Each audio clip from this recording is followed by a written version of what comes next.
ನಮಸ್ಕಾರ ಮಕ್ಕಳೇ, ನಾನು ನಿಮ್ಮ ಸೋಷಿಯಲ್ ಸೈನ್ಸ್ ಸಮಾಜ ವಿಜ್ಞಾನದ ಶಿಕ್ಷಕ ಆದರ್ಶ್.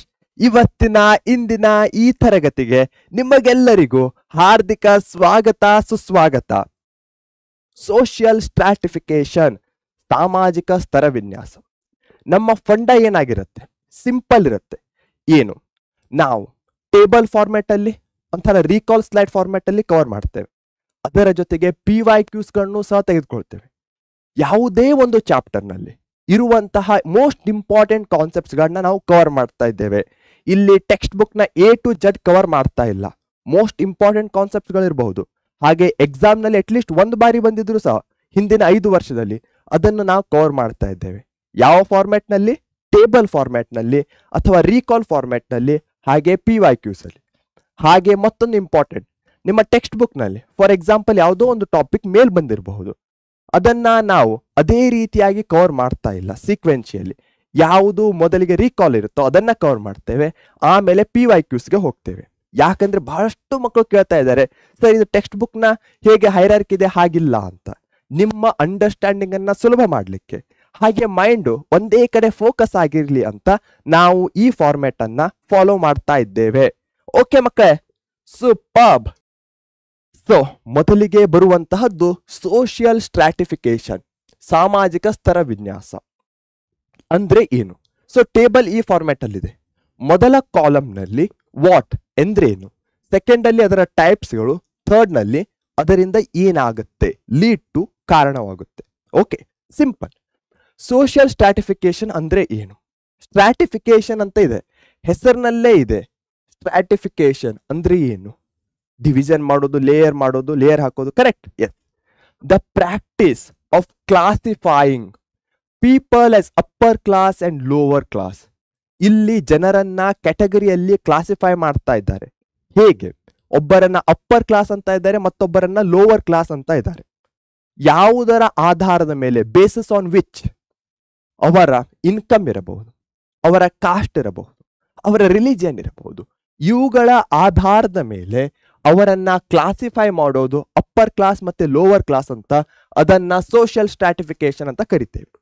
ಜನರನ್ನ ಮೇಲು ಕೀಳು ಎಂದು ವಿಂಗಡಿಸುವುದಾಗಿದೆ.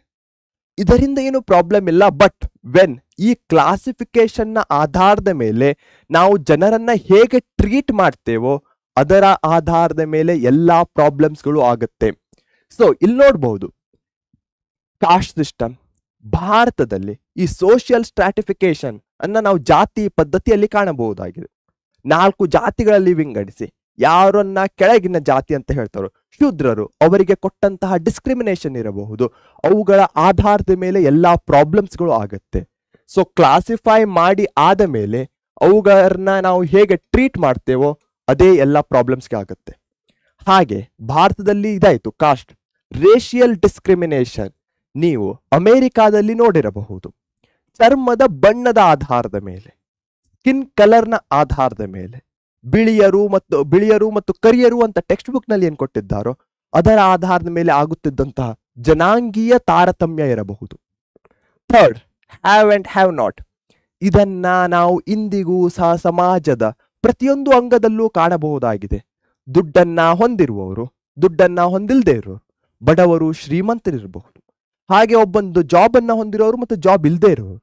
ಈ ರೀತಿಯಾಗಿ ಅವರು ಇರುವಂತಹ ಪ್ರದೇಶ ಇರಬಹುದು. ಅವುಗಳ ಆಧಾರದ ಮೇಲೂ ಜನರ ಮೇಲೆ ಈ ಸ್ಟ್ರಾಟಿಫಿಕೇಶನ್ ಅನ್ನ ಕಾಣಬಹುದಾಗಿದೆ. ಹೊಂದಿರುವವರು ಮತ್ತು ಹೊಂದಿರದವರು. ಇದರಿಂದ ಏನಾಗುತ್ತೆ? ಸಿಂಪಲ್. ಯಾವಾಗ ಕ್ಲಾಸಿಫೈ ಮಾಡ್ತೇವೋ, ಕ್ಲಾಸಿಫೈ ಮಾಡಿ ಅವರನ್ನ ನಾವು ಟ್ರೀಟ್ ಮಾಡೋದ್ರಲ್ಲೂ ಏನು ಆ ಒಂದು ಭೇದ ಭಾವನ ತೋರಿಸ್ತೇವೋ ಅದರಿಂದ ಇನ್ಇಕ್ವಾಲಿಟಿ ಆಗತ್ತೆ. ಇಕ್ವಾಲಿಟಿನೇ ಇಲ್ಲ. ಯಾಕೆ ಇಕ್ವಾಲಿಟಿ ಇಲ್ಲ? ಸ್ಟ್ರಾಟಿಫಿಕೇಶನ್ ಆಗಿದೆ, ಕ್ಲಾಸಿಫಿಕೇಶನ್ ಆಗಿದೆ. ಡಿಫರೆನ್ಸಸ್ ಆಲ್ರೆಡಿ ಏನಾಗ್ತಾ ಇದೆ ಅಂದ್ರೆ ಇಲ್ಲಿ ನಾವು ಕ್ಲಾಸಿಫೈ ಮಾಡ್ತಾ ಇದ್ದೇವೆ. ಕ್ಲಾಸಿಫೈ ಮಾಡೋದ್ರಿಂದ ಪೀಪಲ್ ಅಲ್ಲಿ ಡಿಫರೆನ್ಸಸ್ ಬರ್ತಾ ಇದೆ, ಅಸಮಾನತೆ ಮತ್ತು ಭೇದ ಭಾವ. ಸೊ ಈ ಚಾಪ್ಟರ್ ನಲ್ಲಿ ಯಾವ ರೀತಿಯ ಮಾರ್ಕ್ಸ್ಗಳು ಬರಬಹುದು? 2 to 3 ಮಾರ್ಕ್ಸ್, 2 or 3 ಮಾರ್ಕ್ಸ್ನ ಒಟ್ಟು ಈ ಚಾಪ್ಟರ್ ನಿಂದ ಬರಬಹುದು. ಅದರಲ್ಲಿ ಒಂದು ಕ್ವಶನ್ ಬಹಳಷ್ಟು ಬಾರಿ ರಿಪೀಟೆಡ್ ಆಗಿ ಬರುತ್ತೆ PYQs ಗಳಲ್ಲಿ. ಅದನ್ನ ನಾನು ಕವರ್ ಮಾಡ್ತಾ ಇದ್ದೆ. ಅದೇ ರೀತಿಯಾಗಿ ಈ ನಮ್ಮ ಚಾಪ್ಟರ್ನಲ್ಲಿ 1 ಮಾರ್ಕ್ಸ್ನ ಕ್ವಶನ್ಸ್ಗಳು ಬರಬಹುದು, 2 ಮಾರ್ಕ್ಸ್ನ ಕ್ವಶನ್ಸ್ಗಳು ಬರಬಹುದು. ಈ ಟೇಬಲ್ನ ಆಧಾರದ ಮೇಲೆ ಸೋಷಿಯಲ್ ಸ್ಟ್ರಾಟಿಫಿಕೇಶನ್ ಯಾವುದಕ್ಕೆ ಲೀಡ್ ಆಗಬಹುದು ಅಂತ ಕೇಳಬಹುದು. ಆಗ ನೀವು ಇನ್ಇಕ್ವಾಲಿಟಿ ಮತ್ತು ಡಿಫರೆನ್ಸಸ್ ಅಂತ ಬರಿಬಹುದು. ಸೋಷಿಯಲ್ ಸ್ಟ್ರಾಟಿಫಿಕೇಶನ್ ಅನ್ನ ಎಕ್ಸಾಂಪಲ್ಸ್ ಎಲ್ಲಿ ಕಾಣಬಹುದಾಗಿದೆ? ಕಾಸ್ಟ್ ಸಿಸ್ಟಮ್ ಅಲ್ಲಿ ಕಾಣಬಹುದಾಗಿದೆ, ರೇಸಿಯಲ್ ಡಿಸ್ಕ್ರಿಮಿನೇಷನ್ ಅಲ್ಲಿ ಕಾಣಬಹುದಾಗಿದೆ, ಹ್ಯಾವ್ ಅಂಡ್ ಹ್ಯಾವ್ ನಾಟ್ ಅಲ್ಲಿ ಕಾಣಬಹುದಾಗಿದೆ. ಸೊ ಈ ನಮ್ಮ ಟೈಟಲ್ ಏನಿದೆ ಇವೆರಡನ್ನ ಕವರ್ ಮಾಡಿದ್ರೆ ಅದೇ ಕ್ವಶನ್ ಆಗತ್ತೆ. What is social stratification, what are the types of social stratification, what it leads to, social stratification ಯಾವುದಕ್ಕೆ ಲೀಡ್ ಮಾಡುತ್ತೆ ಅಂತ. ಇದೇ ಫಾರ್ಮ್ಯಾಟ್ ಬರುವಂತಹ ಟೇಬಲ್ಸ್ಗೂ ಸಹ ಅಪ್ಲೈ ಆಗತ್ತೆ. ಓಕೆ, ಡಿಸ್ಕ್ರಿಮಿನೇಷನ್ ಇಲ್ಲಿ ತನಕ ಕ್ಲಾಸಿಫಿಕೇಶನ್ ಅನ್ನ ತಿಳ್ಕೊಂಡ್ವಿ. ನೆಕ್ಸ್ಟ್ ಕ್ಲಾಸಿಫೈ ಮಾಡ್ತಾ ಇದ್ದೇವೆ. ಕ್ಲಾಸಿಫೈ ಮಾಡಿದ ಮೇಲೆ ಯಾರನ್ನ ಅಪ್ಪರ್ ಕ್ಲಾಸ್ ಅಂತ ಹೇಳ್ತಾ ಇದ್ದೇವೋ ಅವರಿಗೆ ಕೊಡುವಂತಹ ರಿಸ್ಪೆಕ್ಟ್ ಇರಬಹುದು, ಅಪರ್ಚುನಿಟೀಸ್ ಇರಬಹುದು. ಕಂಪೇರ್ ಟು ಯಾರನ್ನ ಲೋವರ್ ಕ್ಲಾಸಿಗೆ ಹಾಕ್ತಾ ಇದ್ದೇವೋ ಅವರಿಗೆ ಕೊಡುವಂತಹ ರಿಸ್ಪೆಕ್ಟ್ ಇರಬಹುದು, ಅಪರ್ಚುನಿಟೀಸ್ ಇರಬಹುದು. ಅವುಗಳಲ್ಲಿ ಬಹಳಷ್ಟು ಅಂತರ ಇದೆ, ಡಿಫರೆನ್ಸಸ್ ಇದೆ. ಇದನ್ನೇ ನಾವು ಡಿಸ್ಕ್ರಿಮಿನೇಷನ್ ಅಥವಾ ತಾರತಮ್ಯ ಅಂತ ಕರಿತಾ ಇದ್ದೇವೆ. The practice of treating, very important ಆಗುತ್ತೆ. ಟ್ರೀಟಿಂಗ್ ಈ ವರ್ಡ್, ಇದರ ಆಧಾರದ ಮೇಲೆ ಎಲ್ಲ ಇವಿಲ್ಸ್ಗಳು ಆಗ್ತಾ ಇವೆ. ಹೇಗೆ ಟ್ರೀಟ್ ಮಾಡ್ತಾ ಇದ್ದೇವೆ? Treating upper class and lower class people differently. So differently treating very important keyword ಆಗುತ್ತೆ. ಮೇಲ್ವರ್ಗದ ಮತ್ತು ಕೆಳವರ್ಗದ ಜನರನ್ನ ವಿಭಿನ್ನವಾಗಿ ಪರಿಗಣಿಸುವಂತಹ ಅಭ್ಯಾಸ, ಇದು ಯಾವುದಕ್ಕೆ ಕಾರಣವಾಗುತ್ತೆ? ಕ್ವಶನ್ ಕೇಳಬಹುದು. What does discrimination lead to? Discrimination ಯಾವುದರ ಬೇಸಿಸ್ ಮೇಲೆ ಆಗುತ್ತೆ? ಕಾಸ್ಟ್ ಇರಬಹುದು, ಜೆಂಡರ್ ಇರಬಹುದು, ರಿಲಿಜಿಯನ್ ಇರಬಹುದು, ರೀಜನ್ ಇರಬಹುದು, ರಿಚ್ ಅಂಡ್ ಪೋರ್ ಇರಬಹುದು. ಇವೆಲ್ಲವೂ ಪ್ರೆಜುಡ್ಯೂಸ್ ಅದಕ್ಕೆ ಕ್ರಿಯೇಟ್ ಆಗತ್ತೆ. ಹಾಗಾದರೆ ಈ ಪ್ರೆಜುಡ್ಯೂಸ್ ಅಥವಾ ಪೂರ್ವಾಗ್ರಹ ಅಂದ್ರೆ ಏನು? ಬರುವಂತಹ ಸ್ಲೈಡ್ಗಳಲ್ಲಿ ಕವರ್ ಮಾಡ್ತೇನೆ. ಡಿಸ್ಕ್ರಿಮಿನೇಷನ್ ಇಂದ ಏನಾಗತ್ತೆ? ಪ್ರೆಜುಡ್ಯೂಸ್ ಆಗತ್ತೆ. ಜಾತಿ, ಲಿಂಗ, ಪ್ರಾದೇಶಿಕ, ಬಡವ ಬಲ್ಲಿದ ಮೊದಲಾದ ರೀತಿಯ ತಾರತಮ್ಯಗಳು ಪೂರ್ವಾಗ್ರಹಕ್ಕೆ ಕಾರಣವಾಗುತ್ತೆ. ಫಾರ್ ಎಕ್ಸಾಂಪಲ್ ಸಿಂಪಲ್ ಇರುತ್ತೆ.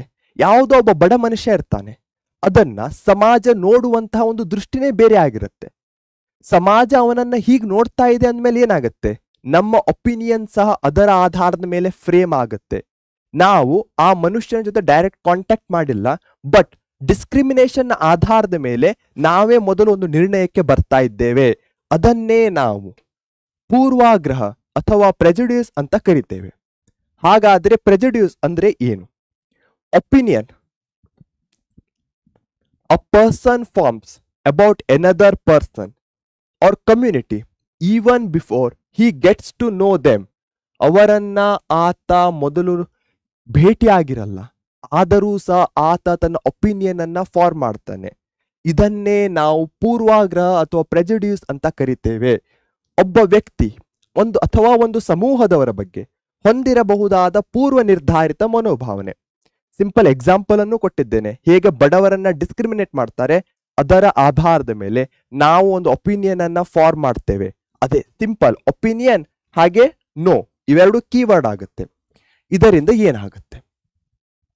ಇಂಪೇಷನ್ಸ್ ಅಸಹನೆ, ಕಾಂಟೆಂಪ್ಟ್ ತಿರಸ್ಕಾರ, ಡಿಸ್ರೆಸ್ಪೆಕ್ಟ್ ಅಗೌರವ, ಹೇಟ್ರೆಡ್ ದ್ವೇಷ, ಸೋಷಿಯಲ್ ಕಾನ್ಫ್ಲಿಕ್ಟ್ ಸಾಮಾಜಿಕ ಸಂಘರ್ಷ, ಸೋಷಿಯಲ್ ಇನ್ಇಕ್ವಾಲಿಟಿ ಸಾಮಾಜಿಕ ಅಸಮಾನತೆ. ಸಿಂಪಲ್ ಇದೆ. ಯಾವಾಗ ನಾವು ಒಂದು ಒಪಿನಿಯನ್ ಅನ್ನ ಫಾರ್ಮ್ ಮಾಡ್ತೇವೋ ನಮ್ಮ ಮನಸ್ಸಿನಲ್ಲಿ, ಫಾರ್ಮ್ ಮಾಡಿದ ತಕ್ಷಣ ಏನಾಗುತ್ತೆ? ಫಾರ್ಮ್ ಮಾಡಿದ ತಕ್ಷಣ ಆ ವ್ಯಕ್ತಿಯನ್ನ ನೋಡುವಂತಹ ನಮ್ಮ ಏನ್ ಮನೋಭಾವನೆ ಇರುತ್ತೆ ಅದು ಸಹ ಚೇಂಜ್ ಆಗುತ್ತೆ. ನಾವು ಸಹ ಅವರನ್ನ ಅದೇ ಆಧಾರದ ಮೇಲೆ ಡಿಸ್ಕ್ರಿಮಿನೇಟ್ ಅಥವಾ ಟ್ರೀಟ್ ಮಾಡ್ತಾ ಇದ್ದೇವೆ. ಸೊ ಇದರಿಂದ ಏನಾಗುತ್ತೆ? ಇಂಪೇಷನ್ಸ್ ಅಸಹನೆ ಬರುತ್ತೆ, ತಿರಸ್ಕಾರ ಮಾಡ್ತೇವೆ. ಬಡವರನ್ನ ಇರಬಹುದು, ಕೆಳ ಜಾತಿಯವರನ್ನ ಇರಬಹುದು, ತಿರಸ್ಕಾರ ಮಾಡೋದಿರಬಹುದು. ಡಿಸ್ರೆಸ್ಪೆಕ್ಟ್ ವೆರಿ ಇಂಪಾರ್ಟೆಂಟ್ ಆಗುತ್ತೆ.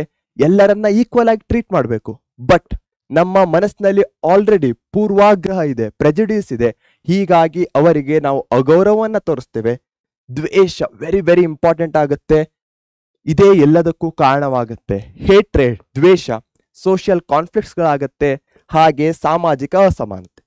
ಇಲ್ಲಿ ತನಕ ನಾವು ಓದಿದ್ದನ್ನ ಒಂದ್ಸಲ ಮರುಮನನ ಮಾಡ್ಕೊಳ್ಳಿ, ರೀಕಾಲ್ ಮಾಡ್ಕೊಳ್ಳಿ. ಎಲ್ಲಿಂದ ಸ್ಟಾರ್ಟ್ ಮಾಡಿದ್ವಿ? Classification, upper class lower class. Classification ಆದ್ಮೇಲೆ ಟ್ರೀಟಿಂಗ್, ಕ್ಲಾಸಿಫಿಕೇಶನ್ ಆಧಾರದ ಮೇಲೆ ಟ್ರೀಟ್ ಮಾಡ್ತಾ ಇದ್ದೇವೆ. ಟ್ರೀಟ್ ಆದ್ಮೇಲೆ ಏನಾಗುತ್ತೆ, ನಾವು ಸಮಾಜವನ್ನ ನೋಡ್ತೇವೆ, ಕಲಿತೇವೆ, ಒಪಿನಿಯನ್ ಅನ್ನ ಫಾರ್ಮ್ ಮಾಡ್ತೇವೆ, ಪ್ರೆಜುಡ್ಯೂಸ್ ಆಗುತ್ತೆ. ಈ ರೀತಿಯಾಗಿ ಇವೆಲ್ಲವೂ ಇಂಟರ್ಲಿಂಕ್ಡ್ ಇದೆ.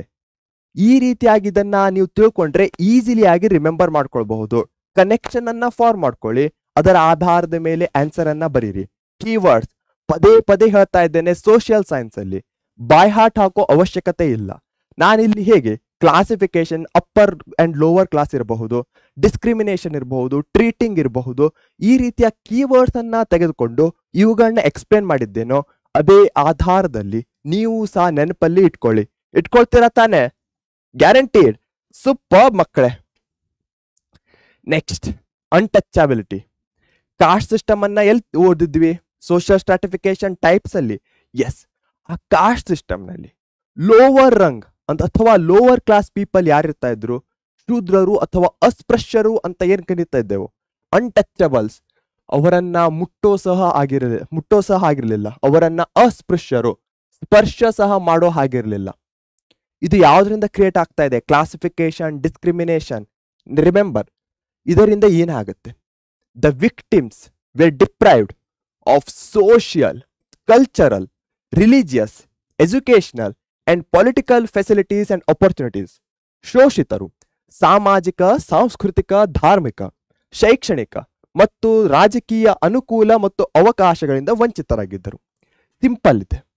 ಯಾವಾಗ ನಾವು ಒಂದು ಸಮಾಜದ ಸೆಕ್ಷನ್ಗೆ ಸಿಗಬೇಕಾದಂತಹ ರೆಸ್ಪೆಕ್ಟ್ ಅನ್ನ ಕೊಡಲ್ವೋ, ಸಿಗಬೇಕಾದಂತಹ ಒಂದು ಅಪರ್ಚುನಿಟೀಸ್ಗಳನ್ನ ಕೊಡಲ್ವೋ, ಆ ಸಮಾಜ ಕೆಳಗೆ ಹೋಗುತ್ತೆ. ಈ ಸಮಾಜ ಯಾವ ಅಂಗಗಳಲ್ಲಿ ಸೋಷಿಯಲ್ ಇರಬಹುದು, ಸಾಮಾಜಿಕವಾಗಿ ಅವರನ್ನು ಯಾರು ಮುಟ್ಟೋ ಹಾಗಿರಲಿಲ್ಲ, ದೇವಸ್ಥಾನಗಳಿಗೆ ಪ್ರವೇಶ ಇರಲಿಲ್ಲ, ಈ ರೀತಿ ಶಾಲೆಗಳಿಗೆ ಪ್ರವೇಶ ಇರಲಿಲ್ಲ. ಕಲ್ಚರಲಿ, ರಿಲಿಜಿಯಸ್, ಎಜುಕೇಶನಲ್ ಶಾಲೆಗಳ ಬಗ್ಗೆ ಹೇಳಿದೆ. ಪೊಲಿಟಿಕಲ್ ಫೆಸಿಲಿಟೀಸ್, ಅವರು ಬಹಳಷ್ಟು ಯಾರೂ ಸಹ ಈ ಅಸ್ಪೃಶ್ಯರಲ್ಲಿ ಬಹಳಷ್ಟು ಸಲ ಎಲ್ಲಿ ಪೊಲಿಟಿಕಲ್ ಸಹ ಎಂಟರ್ ಆಗ್ತಾ ಇರಲಿಲ್ಲ. ಅದಾದ ಮೇಲೆ ರಿಸರ್ವೇಶನ್ ಅನ್ನ ತರಲಾಯಿತು. ಯಾವುದಕ್ಕೆ ರಿಸರ್ವೇಶನ್ ಅನ್ನ ತರಲಾಯಿತು? ಇವರನ್ನ ಮೇಲ್ತರಲು ಆ ರಿಸರ್ವೇಶನ್ ನ ಸಪೋರ್ಟ್ ಅವಶ್ಯಕತೆ ಇತ್ತು. ಹಾಗೆ ಅಪರ್ಚುನಿಟೀಸ್ ವೆರಿ ಇಂಪಾರ್ಟೆಂಟ್ ಆಗುತ್ತೆ. ಓಕೆ, ಸೊ ಇಲ್ಲಿ ತನಕ ನಾವು ಅನ್ಟಚಬಿಲಿಟಿ ಬಗ್ಗೆ ತಿಳ್ಕೊಂಡ್ವಿ, ಅಸ್ಪೃಶ್ಯರು. ಹೀಗಾಗಿ ಅವರನ್ನ ಮೇಲಕ್ಕೆ ತರಲು, ಸಮಾಜದಿಂದ ಅವರಿಗೆ ಬೇಕಾದಂತಹ ರೆಸ್ಪೆಕ್ಟ್ ಸಿಗಲು ಗೌರ್ಮೆಂಟ್ ಸ್ಟೆಪ್ಸ್ಗಳನ್ನ ತೆಗೆದುಕೊಳ್ಳೇಬೇಕು. ಗೌರ್ಮೆಂಟ್ ಅಂದ ಕೂಡಲೇ ಕಾನ್ಸ್ಟಿಟ್ಯೂಷನ್ ವೆರಿ ಇಂಪಾರ್ಟೆಂಟ್ ಆಗುತ್ತೆ. ಯಾಕಂದ್ರೆ ಸಂವಿಧಾನದ ಆಧಾರದ ಮೇಲೆ ನಮ್ಮ ದೇಶ ನಡೀತಾ ಇದೆ. ಹೀಗಾಗಿ ಆ ಸಂವಿಧಾನದಲ್ಲೂ ಸಹ ಸ್ಪೆಷಲ್ ಸೆಕ್ಷನ್ಸ್ಗಳಿರಬಹುದು. ಅವುಗಳ ಮೂಲಕ ಇವರಿಗೆ ಸಿಗಬೇಕಾದಂತಹ ಒಂದು ರೆಸ್ಪೆಕ್ಟ್ ಇರಬಹುದು, ಅಪರ್ಚುನಿಟೀಸ್ಗಳನ್ನ ಕೊಡಲಾಗ್ತಾ ಇದೆ. Section 17 very very very important ಆಗುತ್ತೆ. 1 ಮಾರ್ಕಲ್ಲಿ ಇರಬಹುದು, 2 ಮಾರ್ಕಲ್ಲಿ ಇರಬಹುದು. ಹೇಗೆ 2 ಮಾರ್ಕಲ್ಲೂ ಸಹ ಇದು ಇಂಪಾರ್ಟೆಂಟ್ ಆಗುತ್ತೆ, 3 ಮಾರ್ಕಲ್ಲೂ ಇಂಪಾರ್ಟೆಂಟ್ ಆಗುತ್ತೆ ಅಂತ ಬರೋ ಸ್ಲೈಡ್ ಅಲ್ಲಿ ಹೇಳ್ತೇನೆ. ಸೆಕ್ಷನ್ 17 17ನೇ ವಿಧಿ, ಪ್ರೊಹಿಬಿಷನ್ ಆಫ್ ಅನ್ಟಚಬಿಲಿಟಿ, ಅಸ್ಪೃಶ್ಯತೆಯ ಆಚರಣೆಯ ನಿಷೇಧ.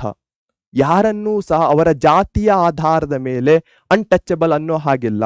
ಅವರಿಗೆ ಸಿಗುವಂತಹ ಬೇಸಿಕ್ ನೆಸೆಸಿಟೀಸ್ಗಳಿಂದ ಅವರನ್ನ ದೂರ ಮಾಡುವಂತಿಲ್ಲ. ಸೆಕ್ಷನ್ 330, 332 ಅಂಡ್ 334, 330, 332, 334ನೇ ವಿಧಿಗಳು. Guarantees reservation in the political field to scheduled caste and tribes. Already discuss ಮಾಡಿದ್ದೇವೆ. ಅನ್ಟಚಬಲ್ಸ್ ಏನಾಗಿದ್ರು, ಡಿಪ್ರೈವ್ ಆಗಿದ್ರು. ಪೊಲಿಟಿಕಲ್ ಇರಬಹುದು, ಎಂಪ್ಲಾಯ್ಮೆಂಟ್ ಇರಬಹುದು, ಎಜುಕೇಶನ್ ಇರಬಹುದು.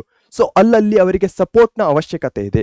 ಆ ಸಪೋರ್ಟ್ ಅನ್ನ ಕೊಡಲು ಸಂವಿಧಾನದ 330 ಮತ್ತೆ 332, 334 ರಿಸರ್ವೇಶನ್ ಅನ್ನ ಕೊಡಲಾಗ್ತಾ ಇದೆ. Scheduled caste, SC and scheduled tribes ಗಳಿಗೋಸ್ಕರ. ಇದು ಯಾಕೆ ಇಂಪಾರ್ಟೆಂಟ್ ಆಗುತ್ತೆ? ಯಾಕಂದ್ರೆ ಅವರನ್ನ ಮೇಲಕ್ಕೆ ತರಲು. ಸೆಕ್ಷನ್ 25 25ನೇ ವಿಧಿ, guarantees free entry. So religious, cultural ಅಂತ ಓದಿದ್ವಲ್ಲ, ಡಿಪ್ರೈವ್ಡ್. ಸೊ ಅದನ್ನ ಓವರ್ಕಮ್ ಮಾಡ್ಲಿಕ್ಕೆ ಫ್ರೀ ಎಂಟ್ರಿಯನ್ನ ಕೊಡಲಾಗಿದೆ ಸೆಕ್ಷನ್ 25ನ ಅಂಡರ್ನಲ್ಲಿ. To all people and to social and religious places. ಜನರೆಲ್ಲರಿಗೂ ಸಾರ್ವಜನಿಕ ಧಾರ್ಮಿಕ ಕೇಂದ್ರಗಳಿಗೆ ಪ್ರವೇಶಿಸುವ ಮುಕ್ತ ಅವಕಾಶ. ಈ ಸ್ಲೈಡ್ ಅನ್ನ ಹೇಗೆ ನೆನಪಲ್ಲಿಟ್ಕೊಳ್ಬಹುದು? ನಾನು ಪ್ರೀವಿಯಸ್ ಸ್ಲೈಡ್ ಅನ್ನ ಡಿಸ್ಕಸ್ ಮಾಡಬೇಕಾದ್ರೆ ಅವರು ಯಾವ್ದಾವುದರಲ್ಲಿ ಡಿಪ್ರೈವ್ಡ್ ಆಗಿದ್ರು ಅಂತ ಡಿಸ್ಕಸ್ ಮಾಡಿದೆ. ಸೊ ಅಂತಹ ಡಿಪ್ರೈವ್ಡ್ ಆಗಿದ್ದ ಅವರನ್ನ ಮುಂದಕ್ಕೆ ತರಲು ಈ ಸೆಕ್ಷನ್ಗಳನ್ನ ತರಲಾಗಿದೆ. ಸೊ ಎರಡನ್ನೂ ಕನೆಕ್ಟೆಡ್ ಆಗಿ ಓದಿದ್ರೆ ಡೆಫಿನೆಟ್ಲಿ ಆಗಿ ರಿಮೆಂಬರ್ ಮಾಡ್ಕೊಳ್ತೀರಾ. Okay, awesome. Very very very very very important question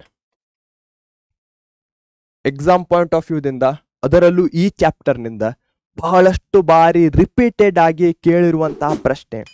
ಬೇರೆ ಬೇರೆ ವೇಸ್ದಲ್ಲಿ ಕೇಳಿದ್ದಾರೆ, ಬಟ್ ಆನ್ಸರ್ ಸೇಮ್ ಆಗಿರುತ್ತೆ.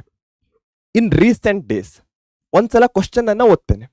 In recent days the problem of untouchability is declining, justify. So ಯಾವಾಗ ಜಸ್ಟಿಫೈ, ಹೌ ಅಂತ ಬರುತ್ತೋ, ಸಬ್ಸ್ಟ್ಯಾಂಟಿಯೇಟ್ ಅಂತ ಬರುತ್ತೋ, ಆವಾಗ ಆ ಸ್ಟೇಟ್ಮೆಂಟ್ ಕರೆಕ್ಟ್ ಆಗಿರುತ್ತೆ. ಅದಕ್ಕೆ ಸಪೋರ್ಟಿವ್ ಆಗಿ ನಾವು ನಮ್ಮ ಕೀವರ್ಡ್ ಅನ್ನ ಹಾಕಿ ಆನ್ಸರ್ ಅನ್ನ ಬರಿಬೇಕು. ಇತ್ತೀಚಿನ ದಿನಗಳಲ್ಲಿ ಅಸ್ಪೃಶ್ಯತೆ ಸಮಸ್ಯೆ ಕಡಿಮೆಯಾಗುತ್ತಿದೆ, ಸಮರ್ಥಿಸಿಕೊಳ್ಳಿ. Explain the legal provisions. Okay, legal provisions brought to eradicate untouchability in India. ಭಾರತದಲ್ಲಿ ಅಸ್ಪೃಶ್ಯತೆ ನಿರ್ಮೂಲನೆಗೆ ತಂದಿರುವ ಕಾನೂನು ನಿಬಂಧನೆಗಳನ್ನ ವಿವರಿಸಿ. Third, what are the measures taken by independent India to eradicate untouchability. Independent India ಅಂತ ಕೇಳ್ತಾ ಇದ್ದಾರೆ, ಇರಾಡಿಕೇಶನ್ ಅಂತ ಕೇಳ್ತಾ ಇದ್ದಾರೆ, ಮೇಜರ್ಸ್ ಇದೆ. ಅಸ್ಪೃಶ್ಯತೆ ನಿವಾರಣೆಗೆ ಸ್ವತಂತ್ರ ಭಾರತ ಕೈಗೊಂಡ ಕ್ರಮಗಳೇನು?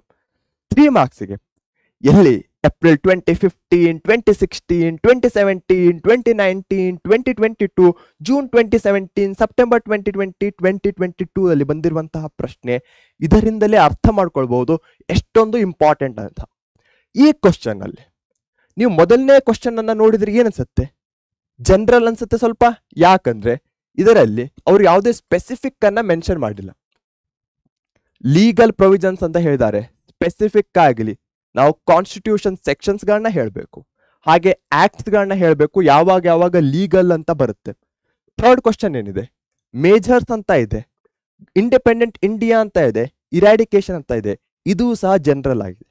ಯಾವಾಗ ಈ ರೀತಿಯ ಕ್ವಶನ್ಸ್ಗಳು ಬರುತ್ತೋ, ಜನರಲ್ ಆಗಿದ್ದಾಗ ನೀವು ಸಿಕ್ಕಾಪಟ್ಟೆ ಜನರಲ್ ಆಗಿ ಬರೆಯೋ ಹಾಗಿಲ್ಲ, ಕೀವರ್ಡ್ಸ್ ಅನ್ನ ಹಾಕಬೇಕು. ಹಾಗೆ ಒಂದೆರಡು ಲೀಗಲ್ ಪ್ರೊವಿಷನ್ಸ್ ಗಳನ್ನು ಸಹ ಬರೆದರೆ ನಿಮ್ಮ ಆನ್ಸರ್ ಪರ್ಫೆಕ್ಟ್ ಆಗಿರುತ್ತೆ. ಲೀಗಲ್ ಪ್ರೊವಿಷನ್ಸ್ ಅಂತ ಕೇಳಿದಾಗ ಅಂತೂ ಲೀಗಲ್ ಪ್ರೊವಿಷನ್ಸ್ ಬರೀಲೇಬೇಕು. ಸೆಕ್ಷನ್ಸ್ ಗಳಿರಬಹುದು, ಆಕ್ಟ್ಸ್ ಗಳಿರಬಹುದು. ಓಕೆ, ಸೊ ಅಂಡರ್ಸ್ಟ್ಯಾಂಡ್ ಮಾಡ್ಕೊಳ್ಳಿ. ಕ್ವಶನ್ ಯಾವ ಟೈಪ್ ಇದೆ ಅದರ ಆಧಾರದ ಮೇಲೆ ನೀವು ನಿಮ್ಮ ಆನ್ಸರ್ ಅನ್ನ ಫ್ರೇಮ್ ಮಾಡಬೇಕು. ಸೊ ಇದಕ್ಕೆ ಆನ್ಸರ್ ಅನ್ನ ಹೇಗೆ ಬರೀತೇವೆ? In recent days untouchability is declining because of the increase in literacy. Literacy ಅನ್ನೋದೇನು ಸ್ವಲ್ಪ ಜನರಲ್ ಪಾಯಿಂಟ್ ಆಗುತ್ತೆ, ಇದು ಲೀಗಲ್ ಪಾಯಿಂಟ್ ಆಗಲ್ಲ. Okay, literacy and the following constitutional provisions implemented by the government. Independent India ಅಂದ್ರೆ ಏನು? After independence. So after independence constitution ಬಂತು, ಹಾಗೆ constitutional measures ಗಳನ್ನು ಕಾಣಬಹುದಾಗಿದೆ. ಇತ್ತೀಚಿನ ದಿನಗಳಲ್ಲಿ ಸಾಕ್ಷರತೆಯ ಹೆಚ್ಚಳ ಮತ್ತು ಸರ್ಕಾರವು ಜಾರಿಗೊಳಿಸಿದ ಕೆಳಗಿನ ಸಾಂವಿಧಾನಿಕ ನಿಬಂಧನೆಗಳಿಂದಾಗಿ ಅಸ್ಪೃಶ್ಯತೆ ಕಡಿಮೆ ಆಗ್ತಾ ಇದೆ. ಆಲ್ರೆಡಿ ಡಿಸ್ಕಸ್ ಮಾಡಿದ್ದೇನೆ. Section 17 prohibits untouchability. 17ನೇ ವಿಧಿಯು ಅಸ್ಪೃಶ್ಯತೆಯ ಆಚರಣೆಯನ್ನ ನಿಷೇಧಿಸಿದೆ. Untouchability offences act is implemented in 1955. So act keyword ಆಗುತ್ತೆ. ಕೀವರ್ಡ್ ಅನ್ನ ನೆನಪಲ್ಲಿ ಇಟ್ಕೊಳ್ಳಿ. ಆಕ್ಟ್ ಅನ್ಕೊಳ್ಳಿ, ಯಾವ್ದು ಬರ್ಬೇಕು ಇಲ್ಲಿ? ಅನ್ಟಚಬಿಲಿಟಿ ಅಫೆನ್ಸಸ್ ಆಕ್ಟ್ ಯಾವಾಗ ಬಂತು? 1955. ಅಸ್ಪೃಶ್ಯತಾ ಅಪರಾಧಗಳ ಕಾಯ್ದೆಯನ್ನ 1955ರಲ್ಲಿ ಜಾರಿಗೊಳಿಸಲಾಯಿತು. ಅದನ್ನೇ ಸ್ವಲ್ಪ ಚೇಂಜಸ್ ಮಾಡಿ 1976 ಅಲ್ಲಿ protection of civil rights act, ನಾಗರಿಕ ಹಕ್ಕುಗಳ ಸಂರಕ್ಷಣಾ ಕಾಯ್ದೆಯನ್ನ ತರಲಾಯಿತು. ಸೊ ಆಕ್ಟ್ಸ್ ಅಲ್ಲಿ 2 ಬರುತ್ತೆ, ಇದೊಂದು, ಹಾಗೆ protection of civil rights act. ಅರ್ಥ ಆಯ್ತು ಅನ್ಕೊಳ್ತೇನೆ. ಅದಾದ ಮೇಲೆ universal right to vote and participate in election. ಪ್ರತಿಯೊಬ್ಬರಿಗೂ ಅವರ ಓಟಿಗೆ ಸಮಾನವಾದಂತಹ ಈಕ್ವಲ್ ರಿಪ್ರೆಸೆಂಟೇಷನ್ ಇದೆ. ನಾವು ಯಾವುದೇ ಒಂದು ಮೇಲ್ಜಾತಿ ಅಥವಾ ಕೀಳ್ಜಾತಿಗಳ ಭೇದ ಭಾವವಿಲ್ಲ. ಸಾರ್ವತ್ರಿಕ ಮತದಾನದ ಹಾಗೂ ಸಮಾನತೆಯ ಹಕ್ಕು ವೆರಿ ಇಂಪಾರ್ಟೆಂಟ್ ಆಗುತ್ತೆ. ರಿಸರ್ವೇಶನ್. ಸೊ ಇಲ್ಲಿ ರಿಸರ್ವೇಶನ್ ಒಂದು ಕೀವರ್ಡ್ ಆಗುತ್ತೆ. ಹೇಗೆ ಆಕ್ಟ್ಸ್ ನ ಅಂಡರ್ ನಲ್ಲಿ 2 ಪಾಯಿಂಟ್ಸ್ಗಳು ಬಂದ್ವು, ಹಾಗೆ ರಿಸರ್ವೇಶನ್ ನ ಅಂಡರ್ ನಲ್ಲೂ ಪಾಯಿಂಟ್ಸ್ ಬರ್ತಾ ಇದೆ. ಯಾವ ಪಾಯಿಂಟ್ಸ್ಗಳು? ಎಜುಕೇಶನ್ ಅಲ್ಲಿ ರಿಸರ್ವೇಶನ್ ಕೊಡ್ಲಾಗ್ತಾ ಇದೆ, ಎಂಪ್ಲಾಯ್ಮೆಂಟ್ ಅಲ್ಲಿ ರಿಸರ್ವೇಶನ್ ಅನ್ನ ಕೊಡ್ಲಾಗ್ತಾ ಇದೆ, ಮತ್ತಲ್ಲಿ ಕೊಡ್ಲಾಗ್ತಾ ಇದೆ ಸೆಕ್ಷನ್ 320. ಏನಾದ್ರು ನೆನಪಿಗೆ ಬರ್ತಾ ಇದೆಯಾ? ಪೊಲಿಟಿಕಲ್, ಎಸ್, ಅದು ಸಹ ಕೀವರ್ಡ್ ಆಗುತ್ತೆ. ರಿಸರ್ವೇಶನ್ ಒಂದು ದೊಡ್ಡ ಕೀವರ್ಡ್. ಅದರ ಅಂಡರ್ನಲ್ಲಿ ಎಜುಕೇಶನ್ ಇರಬಹುದು, ಎಂಪ್ಲಾಯ್ಮೆಂಟ್ ಇರಬಹುದು. ಸೊ ಅದನ್ನ ಹೇಗೆ ನೆನ್ಪಿಟ್ಕೊಳ್ಬೇಕು? ರಿಸರ್ವೇಶನ್ ಅಂತ ಹಾಕೊಳ್ಳಿ. ಸೊ ಅದರ ಅಂಡರ್ನಲ್ಲಿ ಡಿಫ್ರೆಂಟ್ ಬರುತ್ತೆ. ಸೊ ಹೇಗೆ ಬರುತ್ತೆ? ಫಾರ್ ಎಕ್ಸಾಂಪಲ್, ಇಲ್ಲಿ ಎಜುಕೇಶನ್ ಹಾಕ್ತೀರಾ, ಹಾಗೆ ಇಲ್ಲಿ ಎಂಪ್ಲಾಯ್ಮೆಂಟ್ ಹಾಕೊಳ್ತೀರಾ, ಹಾಗೆ ಇಲ್ಲಿ ಯಾವ್ದು ಹಾಕ್ತೀರಾ? Political representation. ಸೊ ಈ ರೀತಿಯ ಆಧಾರದಲ್ಲೂ ನೀವು ನೆನಪಲ್ಲಿ ಇಟ್ಕೊಳ್ಬಹುದು. ಸೊ ರಿಸರ್ವೇಶನ್ ಅಂಡರ್ನಲ್ಲಿ ಆಯ್ತು. Specific responsibilities for state government.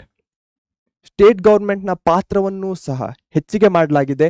ರಾಜ್ಯ ಸರ್ಕಾರಗಳಿಗೆ ವಿಶೇಷ ಜವಾಬ್ದಾರಿಗಳನ್ನು ವಹಿಸಿದೆ. Reservation in politics already discussed.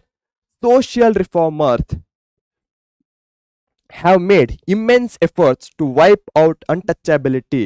ಸ್ವಾಮಿ ವಿವೇಕಾನಂದ್ ಇರಬಹುದು, ಜ್ಯೋತಿಬಾ ಫುಲೆ ಇರಬಹುದು, ಡಾಕ್ಟರ್ BR ಅಂಬೇಡ್ಕರ್ ಇರಬಹುದು, ಇವರೆಲ್ಲರ ಕಾಂಟ್ರಿಬ್ಯೂಷನ್ ಅನ್ನ ನಾವು ಕಾಣಬಹುದಾಗಿದೆ. ಸೋಷಿಯಲ್ ರಿಫಾರ್ಮರ್ಸ್ ಕೀವರ್ಡ್ ಆಗುತ್ತೆ. ಅಸ್ಪೃಶ್ಯತೆಯ ಕಳಂಕವನ್ನ ತೊಡೆದು ಹಾಕಲು ಸಮಾಜ ಸುಧಾರಕರು ತೀವ್ರ ಪ್ರಯತ್ನ ಪಟ್ಟರು. ಸೊ ನಾನೇನಾದರೂ ಸ್ಟೂಡೆಂಟ್ ಆಗಿದ್ರೆ, ನಿಮ್ಮ ಜಾಗದಲ್ಲಿದ್ರೆ, ಈ ಆನ್ಸರ್ ಅನ್ನ ಹೇಗೆ ನೆನಪಲ್ಲಿಟ್ಕೊಳ್ತಾ ಇದ್ದೆ? ಕೀವರ್ಡ್ಸ್ ನ ಆಧಾರದ ಮೇಲೆ. ಯಾವ ಕೀವರ್ಡ್ಸ್ಗಳು? ಒಂದು ಆಕ್ಟ್ಸ್ ಆಗುತ್ತೆ. ಯಾವ ಆಕ್ಟ್ಸ್ಗಳು? ಅದು ಅಂಡರ್ನಲ್ಲಿ ಬರುತ್ತೆ. ಸೆಕೆಂಡ್, ರಿಸರ್ವೇಶನ್ ಒಂದು ಕೀವರ್ಡ್ ಆಗುತ್ತೆ. ಅದಾದ ನಂತರ ಜನರಲ್ ಪಾಯಿಂಟ್ಸ್ ಒಂದು ಕೀವರ್ಡ್ ಆಗುತ್ತೆ. ಆ ಜನರಲ್ ಪಾಯಿಂಟ್ಸ್ ನ ಅಂಡರ್ನಲ್ಲಿ ಯಾವ್ದು ಬರುತ್ತೆ? ಸೋಷಿಯಲ್ ರಿಫಾರ್ಮರ್ಸ್ ಇರಬಹುದು, ಲಿಟ್ರಸಿ ಇರಬಹುದು, ಈ ಕೀವರ್ಡ್ಸ್ಗಳು ಬರುತ್ತೆ. ಸೊ ಈ ರೀತಿಯಾಗಿ ನೀವು ಈಸಿಯಾಗಿ ನೆನಪಲ್ಲಿ ಇಟ್ಕೊಳ್ಬಹುದು. ಅದೇ ರೀತಿಯಾಗಿ ನಿಮಗೆ ನಮ್ಮ ಕ್ಲಾಸ್ ಒಳ್ಳೇದು ಅಚ್ಚ ಅನಿಸಿದ್ರೆ ಲೈಕ್ ಅನ್ನ ಮಾಡೋದನ್ನ ಮರಿಬೇಡಿ. ಆದಷ್ಟು ನಿಮ್ಮ ಫ್ರೆಂಡ್ಸ್ ಸರ್ಕಲ್ ಜೊತೆ, ನಿಮ್ಮ ಸ್ಕೂಲ್ ಫ್ರೆಂಡ್ಸ್ ಇರಬಹುದು, ಬೇರೆ ಬೇರೆ ಫ್ರೆಂಡ್ಸ್ ಇರಬಹುದು, ಯಾರ್ಯಾರು 10th ಅಲ್ಲಿ ಇದ್ದಾರೆ ಅವರಿಗೆ ನಮ್ಮ ಪರೀಕ್ಷೆ ಯೂಟ್ಯೂಬ್ ಚಾನಲ್ ಅನ್ನ ಶೇರ್ ಮಾಡಿ. ನಮ್ಮ ವಿಡಿಯೋಸ್ಗಳನ್ನ ಆದಷ್ಟು ಅವರಿಗೆ ತಲುಪಿಸಿ. ಯಾಕಂದ್ರೆ ಶೇರಿಂಗ್ ಇಸ್ ಕೇರಿಂಗ್. ಅದರಲ್ಲೂ ನಾಲೆಜ್ ಅನ್ನ ನೀವು ಹರಡ್ತಾ ಇದ್ದೀರಾ ಅಂದರೆ ಅದು ಬೆಸ್ಟ್ ಶೇರಿಂಗ್ ಆಗತ್ತೆ. ಇದರ ಜೊತೆಗೆ ಇಂದಿಗೆ ಈ ಕ್ಲಾಸಸ್ಗೆ ಬಾಯ್ ಹೇಳುವಂತಹ ಸಮಯ ಬಂದಿದೆ. ಎಲ್ಲರಿಗೂ ಮತ್ತೊಮ್ಮೆ ಆಲ್ ದ ಬೆಸ್ಟ್ ಅಂತ ಹೇಳ್ತಾ ಟೇಕ್ ಕೇರ್. ನಮ್ಮ ಚಾನಲ್ ಅನ್ನ ಸಬ್ಸ್ಕ್ರೈಬ್ ಮಾಡಿ, ಆದಷ್ಟು ಶೇರ್ ಮಾಡಿ. Sharing is caring. Take care. Bye bye. Thank you. Good afternoon, good evening, good night. Take care.